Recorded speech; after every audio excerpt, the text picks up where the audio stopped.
গতকাল উপরাষ্ট্রপতির যে নির্বাচন ছিল ফলাফল আপনারা দেখেছেন। সাংসদদের তরফে বিশেষ করে অপোজিশনের প্রায় সবাই উপস্থিত ছিল। আমাদের দলেরটা আমরা বলতে পারি যে লোকসভা রাজ্যসভা মিলিয়ে বসিরহাটে যেহেতু হাজী নুরুল প্রয়াত হয়েছেন, আমাদের লোকসভায় 28 জন মেম্বার রয়েছে, রাজ্যসভায় 13 জন মেম্বার রয়েছে এবং 28 এবং 13 41 জনের 41 জনই উপস্থিত ছিল। তারা আপনার প্রিয় খবরের স্বাদ এখন আরো কাছে, তাই আর দেরি না করে চলে আসুন কফি হাউস এন্ড রেস্টুরেন্টে। আমাদের এখানে রয়েছে উন্নত মানের কফি, যার প্রতিটি চুমুকে পাবেন তৃপ্তি। ব্রেকফাস্ট থেকে শুরু করে ডিনার পর্যন্ত নানান ধরনের ভুরি ভোজের এখন একটাই ঠিকানা, বেলদা কাঁথি বাইপাস খাকুরদা বাজার সংলগ্ন coffee house and restaurant. Proprietor Alok Nandi. যোগাযোগের জন্য ফোন করুন 7063269347 নম্বরে। কফি হাউস এন্ড রেস্টুরেন্ট, এখানেই পাবেন খাবারের আসল আনন্দ। বিরোধী জোটের প্রার্থী সুদর্শন রেড্ডিকে সকলে ভোট দিয়েছে, এমনকি অসুস্থতার মধ্যেও সুদীপ বন্দ্যোপাধ্যায়, সৌগত রায় তারাও নিজেরা ছুটে গেছে এবং তারাও তাদের ভোটাধিকার প্রয়োগ করেছে।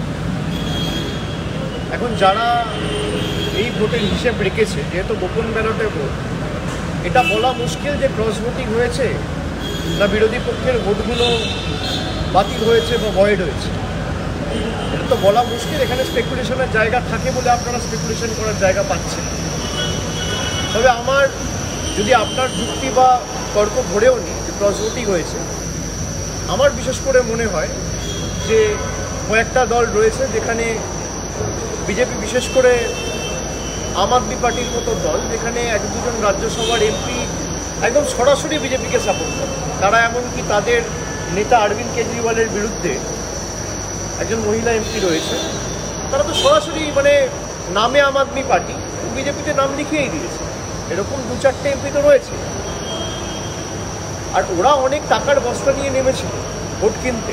আমি কালকে গিয়ে 4-5 জনের সাথে যেটুকু কথা বলে বুঝতে পেরেছি, এক একজনের ভোট কিনতে প্রায় 15-20 কোটি টাকা খরচা করেছে।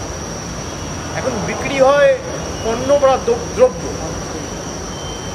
তাই যারা ভোটে নির্বাচিত হয়ে, জনপ্রতিনিধি হয়ে মানুষের কথা বলার জন্য পার্লামেন্টে গিয়ে মানুষের আবেগকে বিক্রি করতে চাইছে, তারা হয়তো বিক্রি হতে পারে, কিন্তু মানুষের আবেগ তো বিক্রি হয় না। জনপ্রতিনিধি বিক্রি হতে পারে, জনতা বিক্রি হয় না। বিজেপি এই টাকার খেলায় নেমেছে, কিন্তু আমরা 2021-এর নির্বাচনেও দেখেছি। আমরা একাধিক বিধানসভা নির্বাচনে মহারাষ্ট্র, ঝাড়খণ্ড, এরকম কত ভুরি ভুরি উদাহরণ আপনাদের সামনে রয়েছে, যেখানে টাকা দিয়ে এমএলএ কেনাবেচা করে সরকার ভেঙে দেওয়া হয়েছে। এটাই তো ওদের লক্ষ্য এবং উদ্দেশ্য, এবং এটাকেই বারবার তারা অগ্রাধিকার দিয়ে আসে, মানুষের উন্নয়নকে অগ্রাধিকার না দিয়ে।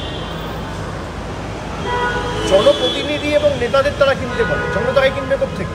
আপনারা তো দেখেছেন 2021-এ, 2024-এ, এমনকি বাংলায় ভোটের আগের দিন পোলিং এজেন্ট কিনতে হাজার হাজার টাকা খরচা করেছে।